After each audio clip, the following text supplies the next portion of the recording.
Hello, everyone. Welcome to the discussion. It is Sunday, March 13th at 12:11 a.m. here in beautiful Henderson, Texas. How was your week? How did it go? Did you get done everything that you needed to get done? You know, people that work for me, okay, so I'm going to reference my nephew especially, but I've gotten this from a few people. They always say, like, when we finish a job, they would say, "How did we do?" And I'd say, "You could have done better." And they'll say, "Did we get it done fast enough?" And I'll say, "No." And they'll say, "Is the quality good enough?" "No. We could have done better. We could have been faster. We could have done better." And I apply that to every job. I think it's one of those things that drives me forward, always always trying to do it faster and do it better. So did I get everything done that I wanted to do this week? I worked on the website a lot actually. I traded, I put in some bids. What else can you do? I don't know. What do you want to talk about? What do you want me to tell you? You want to talk about Amos, my dog? You want me to tell you about the guy that the government drove crazy till he committed suicide in his garage? How about that?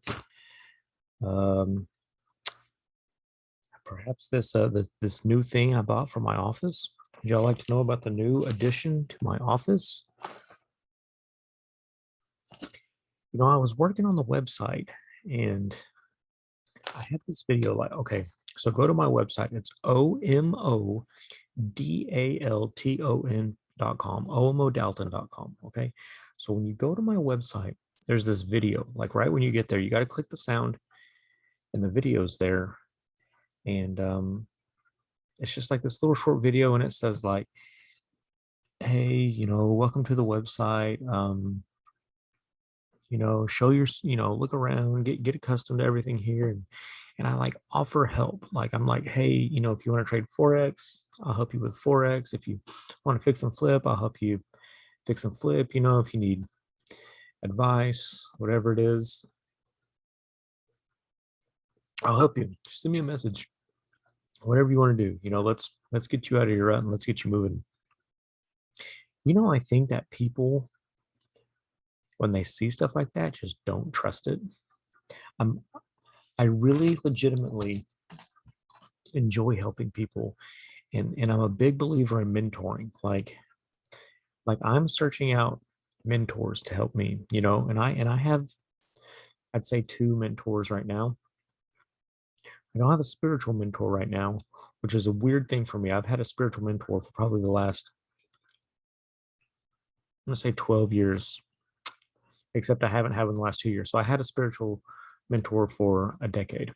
Okay, two spiritual mentors actually for a decade. It was wonderful.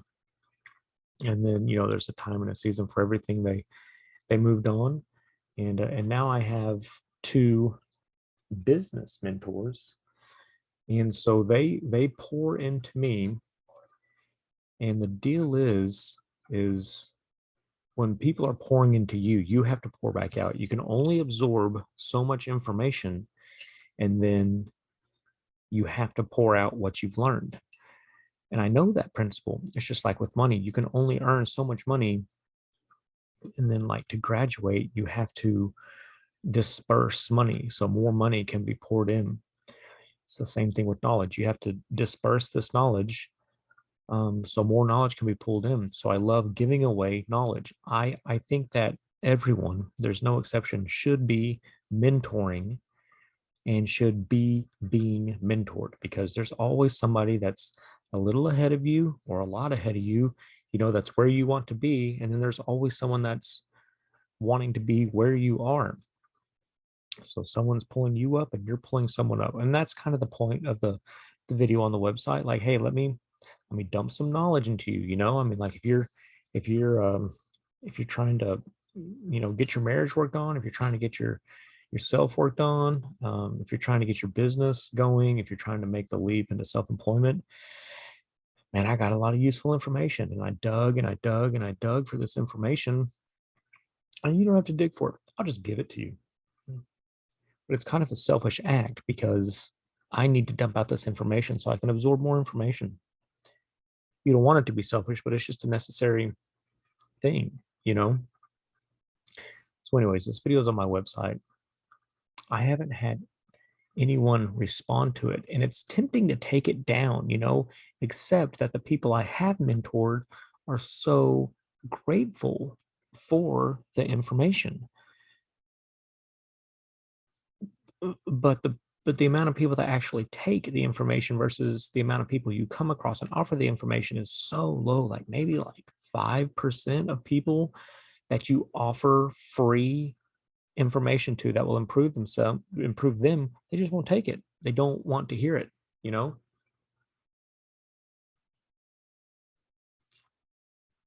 Oh, that break brought to you by Hennessy. Um, yeah, so I don't know why people are like that. I want as much information as anyone can pour into me. I love learning from other people's mistakes.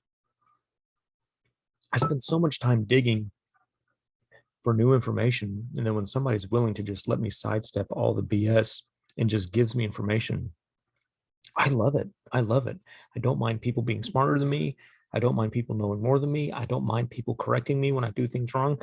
I was doing this thing online today. My mentor told me, hey, man, you can't do that. I was like, oh, man, you're right. I can't. I didn't see it from that perspective. And I shut it down and I adjusted, learned, and moved on. But if he wouldn't have told me that, I wouldn't have known, and it would have taken me forever to figure that out. Anyways, it's the website's a weird deal because it's kind of a helping website. And I don't know. I don't think people know what to make of it. I get on Omegle and things like that to try to talk to new people, to pass on information. Again, just to pass on information. I hope Omegle isn't an actual representation of what our world is like right now, because if it is, man, I'm a stranger to it then. I'm really a stranger to it. But surely not. Surely it's just a place where people can lash out and be really hateful. Listen, I read this article about this guy. What is this guy's name? Matthew Perna. Look that up. Mathewperna. Matthew Perna. He was one of the people that marched on the Capitol, on January 6th. And he wasn't one of the guys that broke anything. It says that this guy, he did go into the Capitol, but he stayed within the little felt, whatever guidelines or whatever like that. Anyways, he still got charged. He got like 6 misdemeanors or 4 misdemeanors and 1 felony charge. Let me see if I can find his. Let me see if I can find his charges here. One second. Give me 2 seconds, guys. If you would just be patient, I would be able to tell you. Blah blah blah blah blah. Perna agreed to plead guilty to charges of obstruction of an official proceeding, aiding and abetting, entering and remaining in a restricted building or grounds, disorderly and disruptive conduct in a restricted building or grounds, and disorderly conduct in a Capitol building. One charge is a felony and the others are misdemeanors, so you count it. It says here he just wanted it over, even though we did not believe he was guilty of anything, Jerry Perna said. His attorney advised him pleading guilty would be the easiest and quickest way to end all this because he knew this was weighing so heavily on Matthew. The obstruction of an official proceeding charge referred to the counting of electoral college votes by Congress, which was delayed by some 6 hours by the unrest at the Capitol. So anyways, this guy didn't know whether he was going to federal prison or not. So he was like, he traveled the world and went on mission trips, and I don't know, helped people, built stuff. He liked to do marathons, I think, and stuff like that. Um, anyway, so he marched on the Capitol because he wasn't happy with what was going on. But the guy couldn't stand not knowing whether he was going to federal prison or not. And they said he was always this really happy guy and this really like, you know, like forthcoming, like motivational type guy, you know, always helping people. And you know how it goes, like people that are really funny are usually very depressed, and people that are really kind usually have like really like dark mean streaks in them, you know. So this guy was really motivational and really happy, but I don't guess he did great with the pressure of this. I don't know that I would either, honestly. um but his court date kept getting pushed back and kept getting pushed back, and until finally he hung himself. I think he hung himself in his garage, which is a horrible thing. I can't imagine the pressure this guy was under, but that was his only way out, for him. That's what he thought. His mother had died. He had come back home. He had quit traveling and come back home to take care of his father. So his family, his aunt, thinks that like the government did this to him on purpose. You know, like the government knew that they were bothering him. It said they stripped his social media stuff from him. He couldn't post anything on social media, and something else I can't remember. Um, but anyways, he couldn't take it. It drove him crazy, and he hung himself. I'm so curious what you think. You should read the article. You should go look at it. Um, I don't know if I'm allowed to reference the newspaper after the copyright thing with YouTube. I'd hate to mention the newspaper that I read it out of, and then the newspaper's like, "Oh, you can't reference the articles." You know what I mean? I don't know how things work in corporate America, I guess. That's why I'm self-employed, because I can't play the corporate game. I'm just not good at playing the corporate game, right? Anyways, do you think that the government was like seeing that they were driving this guy crazy? And because I've heard about, you know, people not getting fed that are in prison for or in jail for going on the Capitol, you know, like they're not getting their medicines, they're not getting fed and things like that. And some people are like, "Oh man, you're crazy. Like the government could never do that to people. Like these are jails, people are taken care of in jail, you know." And other people are like, "Oh yeah, of course the government will starve you out, you know, and if you go against the government, you know, the government will punish you in weird ways, you know, like Guantanamo Bay stuff." I don't know. I don't know what I think about that. I would love to think that our government still helps people and takes care of people. I don't know. See, and I feel like that's my dad talking. Like that's the way I was raised, to expect the best out of the government.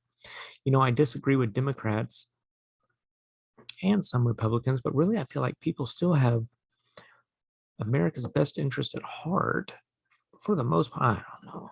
I don't know. Maybe not. I don't know. Let's move on.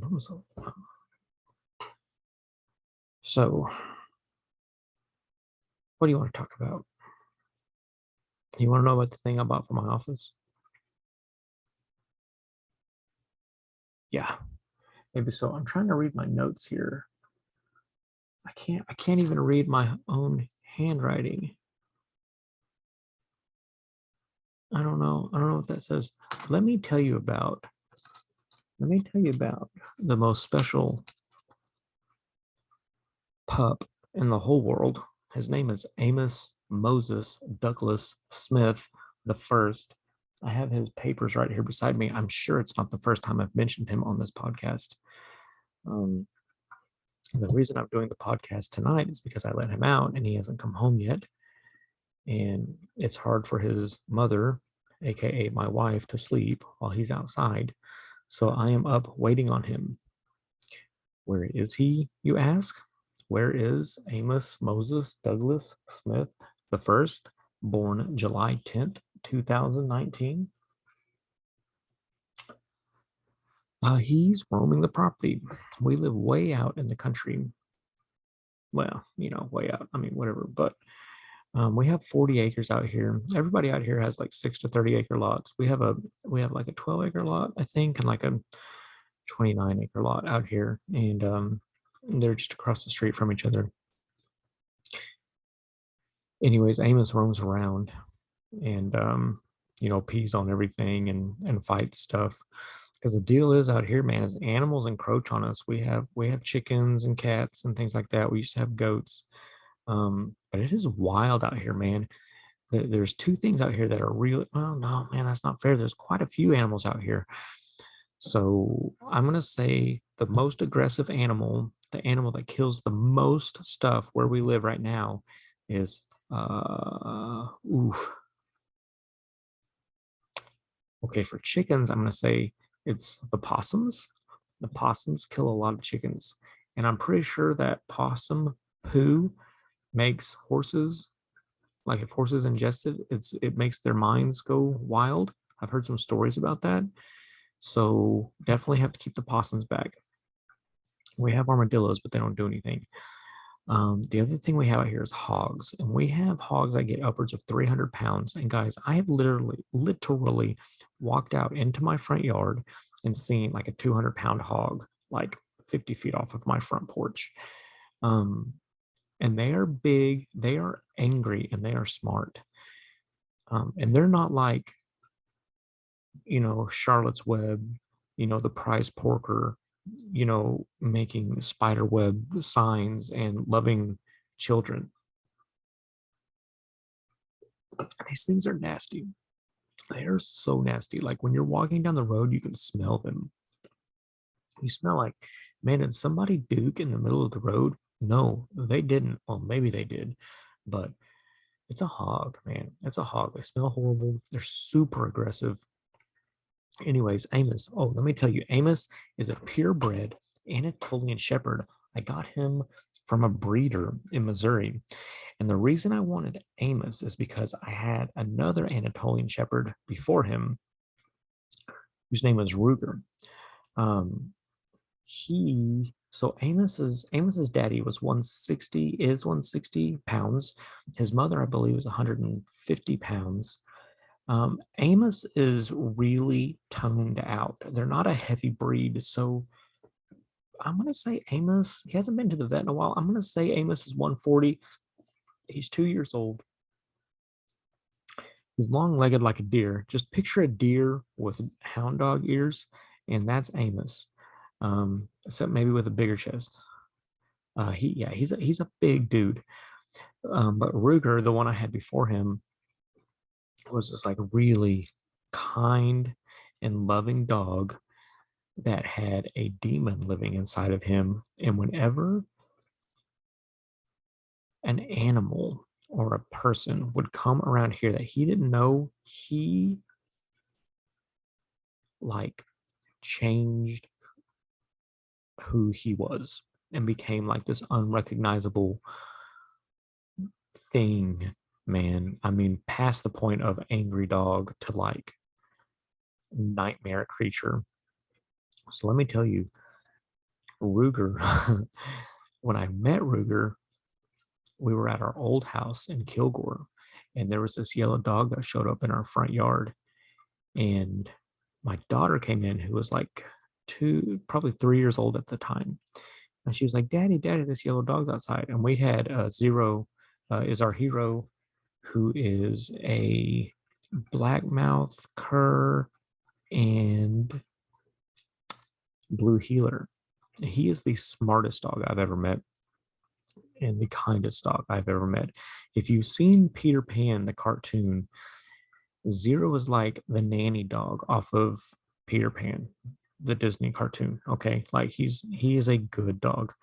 Um, Zero is funny when we sit and have like when me and my dad or whoever else are standing outside and having a conversation. Zero will come and stand. I'm not stand, sit and look up at us like listen to the conversation, like looking back and forth and who's talking. I know he's just waiting for cookies, but it really feels like he's listening. I'm kind of curious how much he actually knows. So, anyways, we had Zero. Ruger who was just stray at that point, was there. And Emma was like, "Hey, Dad, there's this yellow dog outside now." So I went out into my yard, and this stupid dog growled at me. And so I yelled at him, "Get out of here, you stupid dog!" And I threw a rock at him, and he ran off. And Emma was like, "Daddy, let me feed him." And I was like, "No, don't feed that dog. Just let him leave because I don't want him here." And so he showed up the next day. And when I went outside, he growled at me again, and it made me angry. And I was gonna shoot him because I was afraid he was gonna attack my baby, my Emma. But Emma didn't want me to shoot him, so I kept trying to run him off. Anyways, my nephew showed up, and I told my nephew, I was like, "Take this dog home with you."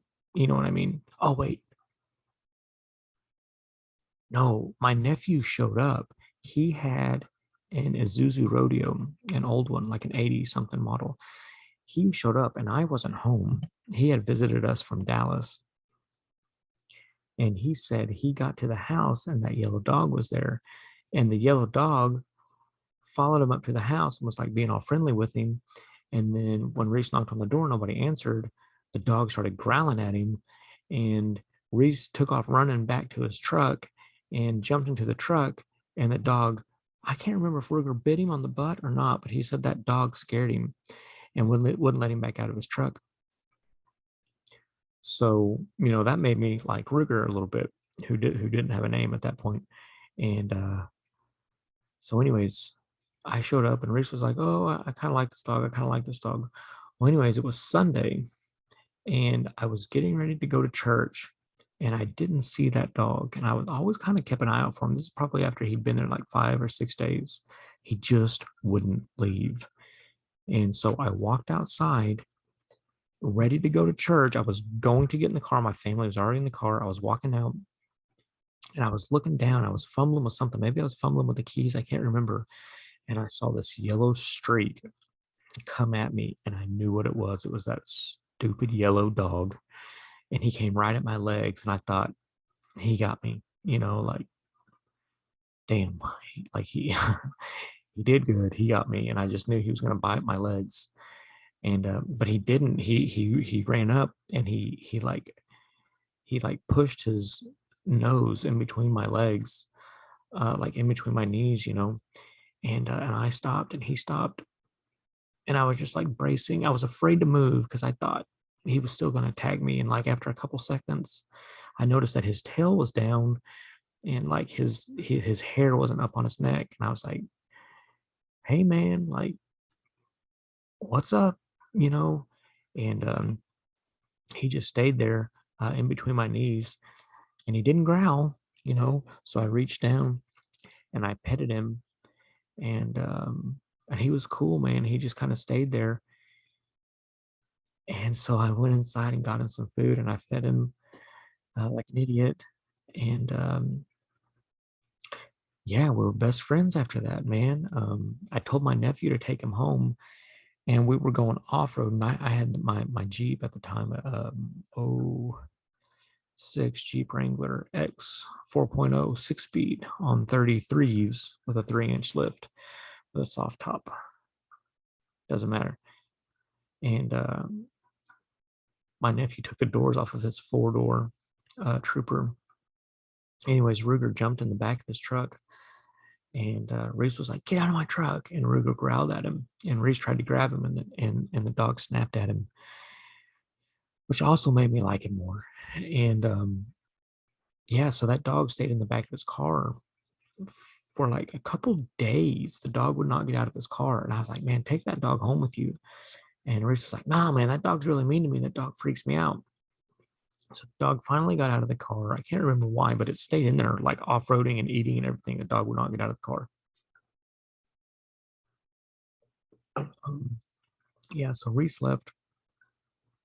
And me and Ruger were like peas and carrots, man. We just got along. He had a dent in his head right above his eye. He was yellow. He was probably about 80 pounds. He was a lot smaller than Amos. So he's about half the size of Amos, which makes me think he wasn't full-blooded Anatolian. and he hated UPS trucks. I mean, he would freak out on UPS trucks, which makes me think maybe that's how he got the dent in his head. I don't know. But anyways, when we were going to get this property out here, me and my dad and Ruger came out to this property, and me and my dad walked down to this creek here, and it was me, my dad, and Ruger down by the creek, and my dad asked me something. He was like, "Do you have your pistol?" or something like that. Anyways, I pulled my pistol out of off of my hip just to show my dad something about it, and Ruger looked up at me, and I mean, it's so heartbreaking, but I wish you could have seen this dog's face. This dog looked at me and then just like heavy sighed and looked at the ground, and it's almost like you could see his shaking his head, like, damn, I knew that these people were going to kill me. You know what I mean? Like, I knew better than to trust a human. I felt so bad for this dog, man. Like, he knew that we had taken him to the creek to shoot him. God, I felt so bad for him. Anyways, I put the gun up and I called him over and I was like, Ruger, man, like, dude, I'm so sorry. Like, I am not gonna shoot you by the creek. Anyways, he was relieved. um, we ended up buying this property, and Ruger, I saw a couple times. I think maybe he was a fighting dog, like for sport. And they say when a dog loses a fight, they ditch him, you know. And I think maybe he was a fighting dog and he got ditched because I saw him getting some fights out here in the country. I'll tell you, one time when my daughter was little, we would ride. I got a little Honda 50cc motorcycle. It's got a little 88 head on it. It's actually a cyborg. It's got like a 100cc front end on it, handlebars, and an 80cc front tire, 50cc frame and back tire, an 88cc head, and a 125 carburetor, if you can follow that. Anyway, so I taped up the handlebars right inside the um, grips so my daughter could ride with me, and she would put her feet on top of the motor, and we would ride all around the neighborhood. Anyways, there was this mean pit bull that always chased us. So one day, Zero and Ruger would run with me. One day, Ruger was there. So you got to know, Ruger never stayed with us. It's like if you got like a mile or two from home, if you looked around, you would see Ruger like come out of the trees and then go back into the trees. He would never come to you when you called him. It was like he wasn't a pet. He was a dog that decided to stay with the family, but you were not in charge of him, which is not usually the relationship I have with dogs. Um, he was definitely that master of his own fate. So when I would go ride with Emma or go ride the horses, he would go if he wanted to, but he would stay just out of sight. And I think he would come out of the trees so that I could see him and know he was there, but then he would go right back in. So anyways, we were riding the 50 and I figured he was close to me, but I didn't know how close. Oh, actually, this day he was close to me. This day he ran with me. Anyways, here comes this pit bull after me and Emma. And so I gas it, man, because this pit bull is big. He's a big white pit bull. And I was afraid he was going to bite my leg or Emma's leg. And so he's running beside the 50. The 50 does like, I think like 37 miles an hour. So I'm going around this turn and I'm accelerating again. And this dog is getting close to us. And here comes this yellow streak out of the trees. And Ruger, so this pit bull is running flat out. Ruger runs up. He catches this pit bull. He catches up to this pit bull. He gets between the 50 and the pit bull, right? So he's in the middle. He reaches in full sprint. He reaches under this dog's chest, grabs his outside paw and pulls it out from underneath him. And this dog rolls over on his back and is skidding on his back down the road. And Ruger just keeps right on running with us. And I saw that and I was thinking, that is amazing.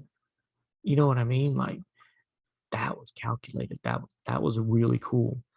Another time we were riding over there and that pit bull came after us. And Ruger, I didn't know Ruger was there this time. He came streaking out of the trees and just hit this pit bull like, I don't know, like a freight train, man.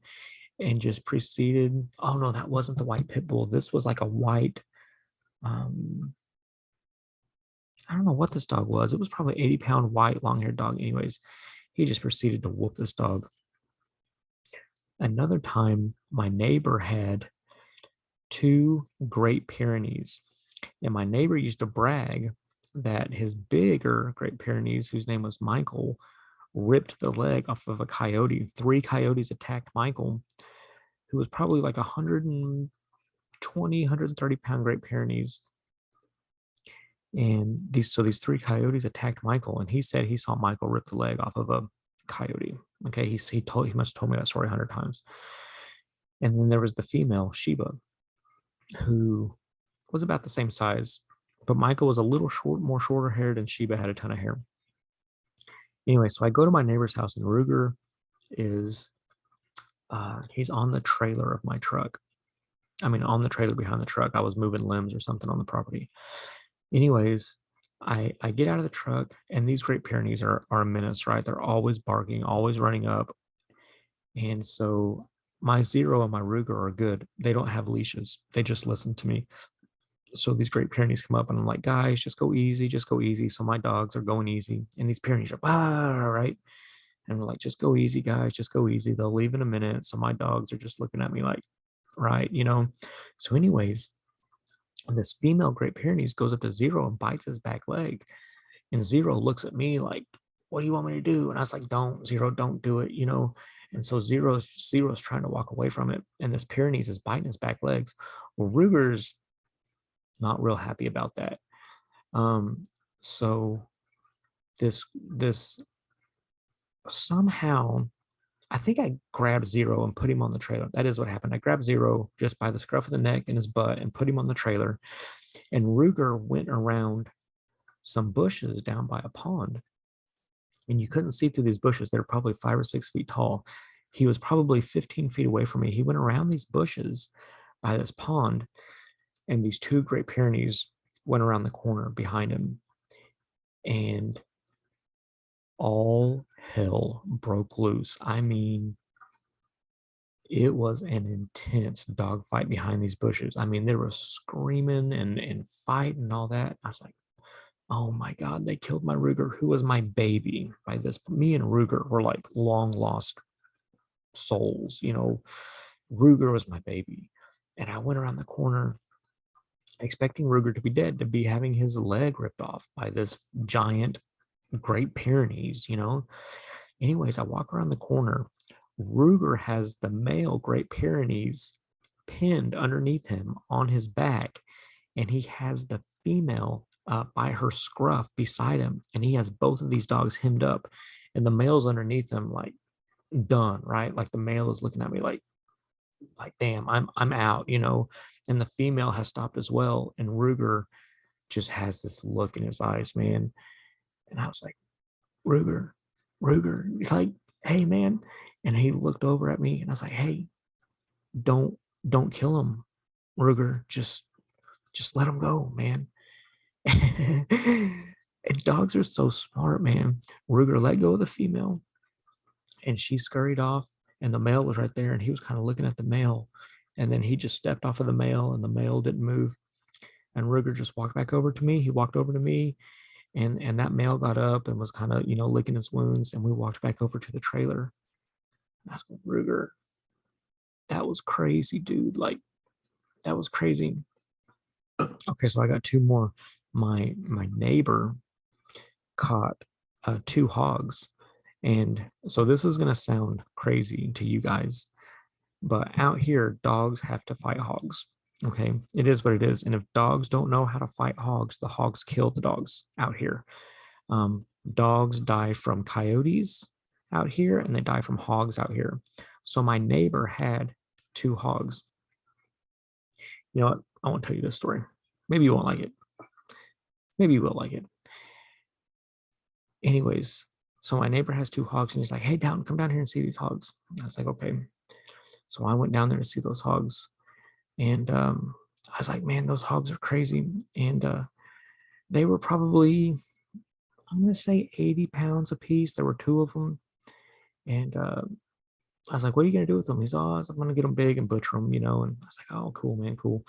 And so Zero's going wild, and I have Emma with me, and Zero is barking, and he's staying between Emma and the fence, right? Zero's like guarding Emma. I have video of this. He's such a good dog. He was like herding Emma away from the fence, you know?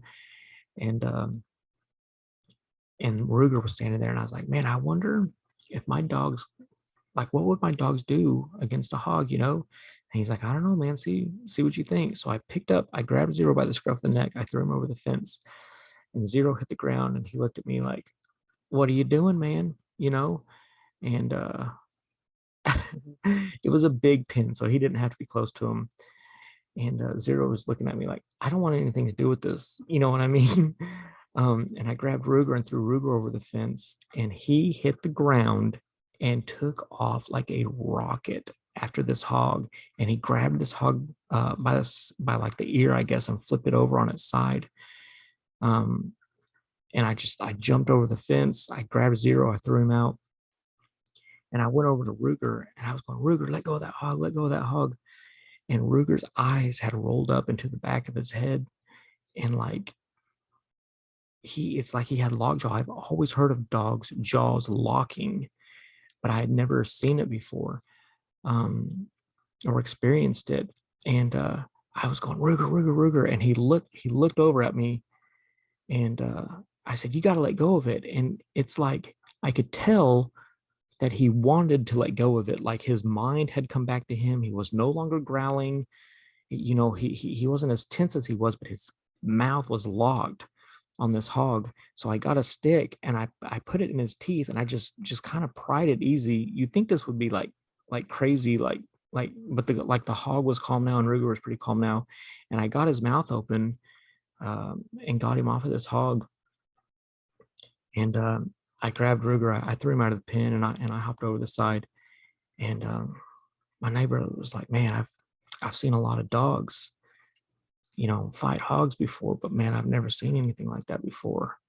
He's like, where did you get that dog? Where's that dog from? And I was like, man, that dog's just a stray. I don't really know anything about this dog. Um, and then one night I walked to the front of the property, and when I was walking back, Zero didn't know it was me.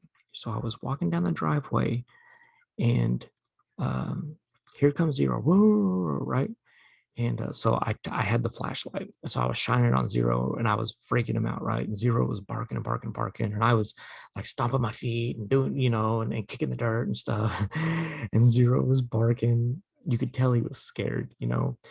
Well, here comes Ruger around the car. Whoa, here comes Ruger. And Ruger stops by Zero. And I flash the flashlight, and I stomp my feet, and Ruger takes off at me. And I'm thinking he's gonna stop. You know, he's probably 100, maybe 70 yards away from me. I'm thinking he's gonna stop. He's gonna stop. Well, the more I stomp, the more he picks up speed. And when he gets close enough to me where I think he's gonna like lunge at me, I go, Ruger, stop, stop, stop! It's me, it's me. And he just immediately disarmed, and he stopped. And I was thinking, dang, he was going to attack me, man. Like he was going to take me down, you know, which is exactly what you want when you live in the country, because we live a long ways. Like if you call the police out here, it's going to be a while before the police get here. You know what I mean? Um, and let me tell you, like we had that. I went out, and that hog was off the front porch that one time. Another time, me and Emma were just walking through the field, and I had my pistol and my rifle with me, and a hog ran up on us, like a big hog, bigger than my dogs, I guess about 100 pounds, ran up on us, man. And I had to draw my rifle and shoot at this hog, and it turned around and took off the other direction, ran through the woods, and then came back out again, man. And I had to put Emma on my back, and I don't know if it was like a sow and it had piglets around or what it was, man. But it's crazy, man. And then right behind my house, like there's my house, and I live on the creek. The creek is probably, I'm going to say 30 yards from the back of my house. My pit bull, or my wife's pit bull, a couple months ago killed a coyote. behind our house, like between my house and the creek. He killed a coyote. It's crazy out here, man. It is. And see, I'm a city boy. I was raised in Dallas, so all this stuff is new to me. Um, Ruger disappeared. Now, let me tell you, Ruger used to come home. Well, I won't say it. Well, I will say it. Ruger used to, well, no, I won't say it. Ruger, I'll just say this. Ruger used to like to fight, and we knew he liked to fight. And I don't know what he fought. I don't know if he was out killing hogs. Well, but, well, I'll say it. Ruger used to come home with blood on him, and I would wash him and check his wounds. And he didn't have any wounds on him. He just had blood on him, you know? And so at night, he was out fighting these hogs and these coyotes all night long. And then he would come in and sleep during the day in the house and then go back out at night. So one of the last times I saw Ruger, I was loving him, I was petting him, and his stomach was really hard. And I kind of pushed on it and he cried. And I knew that something was wrong. And I had planned on taking him to the vet, and I never saw him again.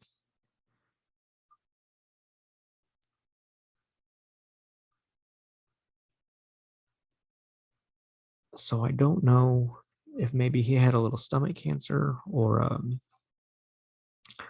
if maybe he finally met his fate.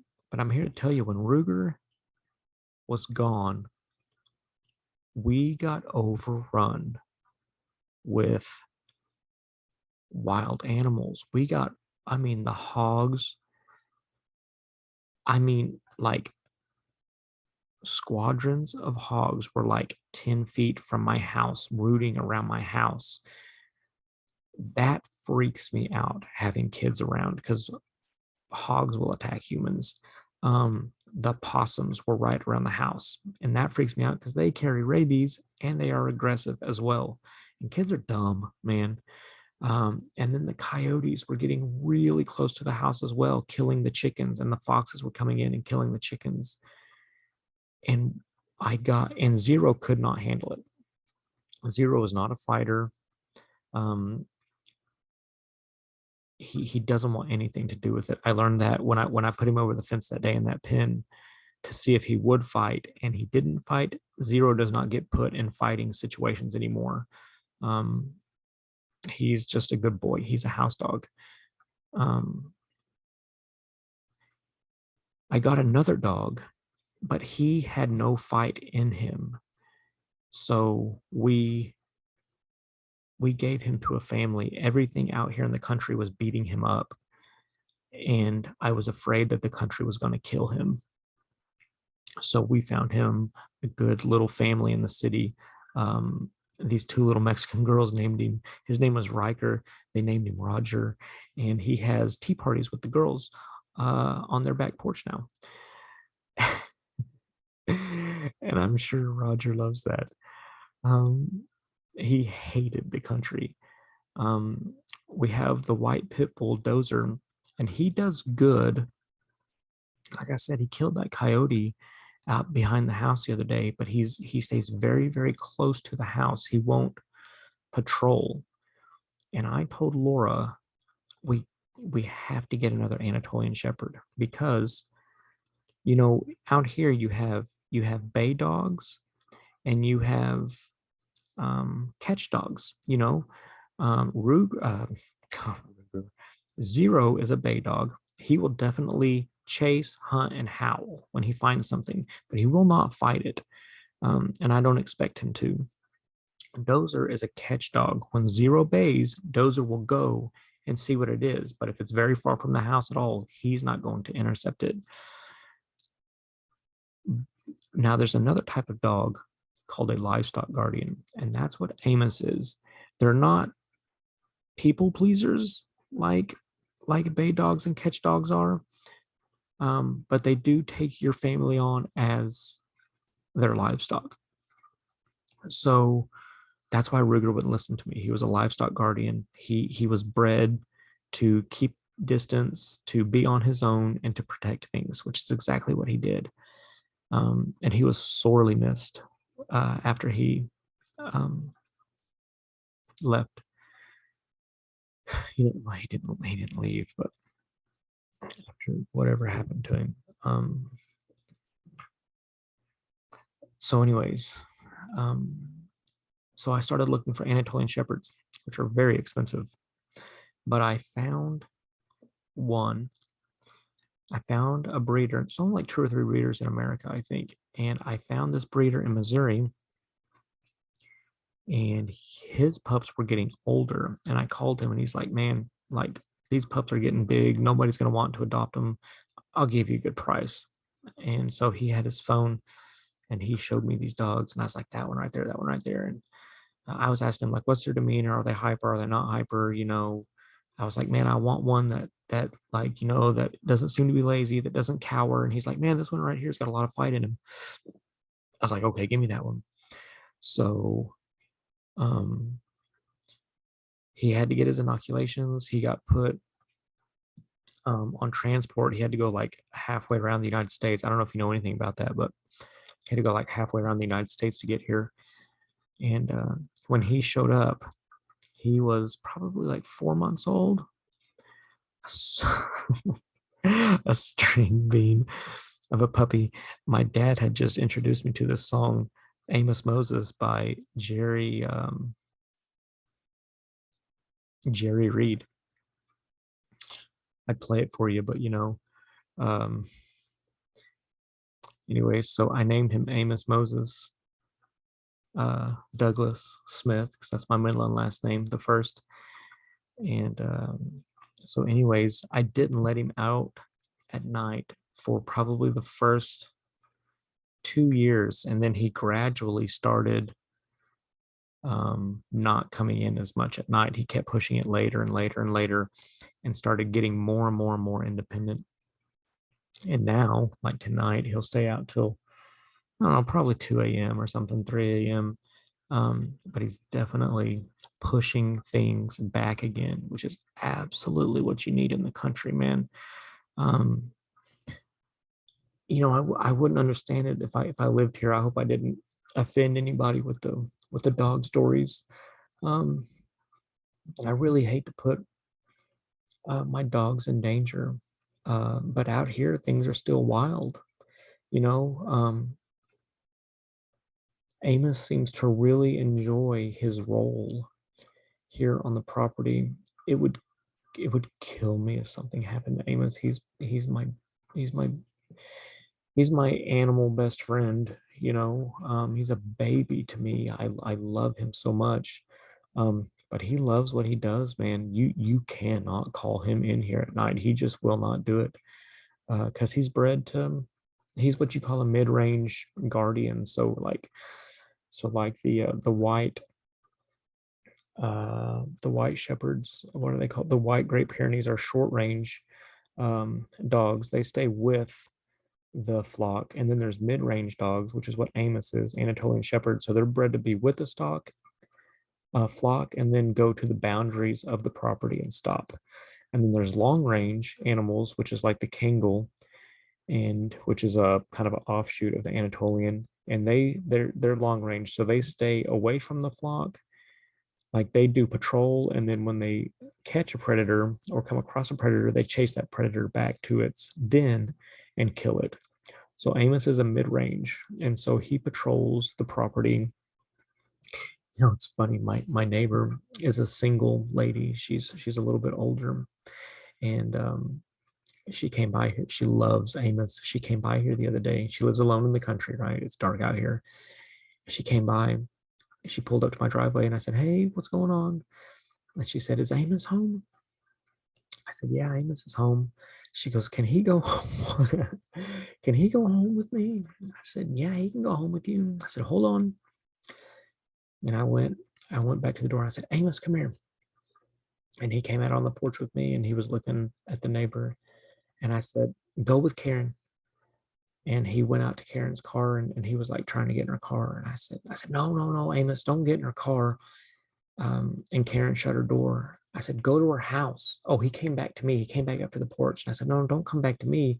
Go with Karen." And he was looking at me like, you just told me not to go with Karen. And I said, no, go to her house. Go with her to her house. And man, he jumped off my porch because she was already driving down the road. He jumped off the porch and just shot off like a lightning bolt down the driveway. And I was thinking, dang man, that dog understood what I was saying. And Karen says when she gets home, she just opens the door and lets Amos in, and Amos goes all through the house and makes sure everything's safe. And she has this little bitty tiny like 1 pound Pomeranian that Amos loves to play with. Um, you should see him.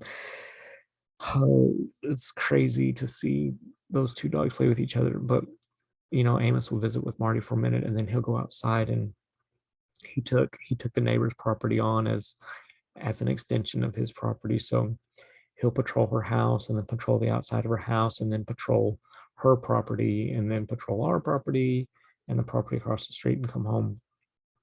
So it's a lot of work for a pup out here, but he seems to be pretty happy about it. Okay, well that's it, man. I talked a long time about my stupid dog. I'm sorry. Did you fall asleep? I bet you did. So I got this thing for my office, but that's the end of the show. So I'll tell you next time. Try to guess what it is. If you had to guess, what did I buy for my office? You guess, and maybe you can figure it out. Listen, go to the website omodalton.com, omodalton.com, and check out what I got there. Take me up on the mentoring stuff, guys. If you've got something that you're trying to get through in business or in marriage, let me know, and let me pour out some of this information into you. Yeah, I've got definitely go to the YouTube page and like and subscribe to that for me, and follow the podcast link and subscribe there as well. Yeah, send me some messages. Let me know what you think about this podcast. I want to assure you all the pups are safe and doing good. Maybe I can get a picture of Amos and Zero up here. Yeah. So have a good night. We'll see you next time.